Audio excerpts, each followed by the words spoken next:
Reel হচ্ছে upload দেওয়ার চেষ্টা করবেন এবং হচ্ছে চাইলে আপনি বড় ভিডিও দিতে পারেন 3টার দিকে। তারপরে এর মধ্যে যদি আপনি ছবি পোস্ট করতে চান তাহলে তো করতেই পারেন। তারপরে 7টার দিকে হচ্ছে আপনি ছবি পোস্ট করতে পারেন। তো সারাদিনে যে কোনোবার হচ্ছে আপনি 3টে রিল আপলোড দেওয়ার চেষ্টা করবেন। আমাকে অনেকে যারা কমেন্ট করেন, আমি বেশিরভাগ আইডিতে ফুল দিতে গেলে দেখি যে আপনারা হচ্ছে অন্যের ভিডিও আপলোড দেন অতিরিক্ত। নিজেদের ভিডিও আপনারা তৈরি না করে অন্যের ভিডিও দেখা যাচ্ছে ইনস্টাগ্রাম এখানে ওখান থেকে হচ্ছে ভিডিও নিয়ে সেগুলো আপলোড করেন। এগুলো করলে কিন্তু কন্টেন্ট মনিটাইজেশন কোনোদিনই পাবেন না। আর হ্যাঁ, যারা কন্টেন্ট মনিটাইজেশন পাননি, আপনারা অবশ্যই কন্টেন্ট মনিটাইজেশন সবাই পাবেন। এখানে ধৈর্য ধরতে হবে।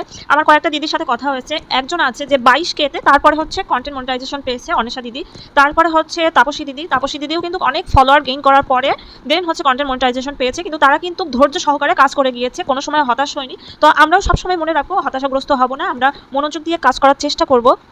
আমাদের সবারই হচ্ছে ব্যক্তিগত জীবন আছে, যে ব্যক্তিগত জীবনে অনেক ধরনের কাজ আছে, সংসারের কাজ, আমরা পড়ালেখা করি, তারপরেও কিন্তু আমরা এই কাজটা করে যাই।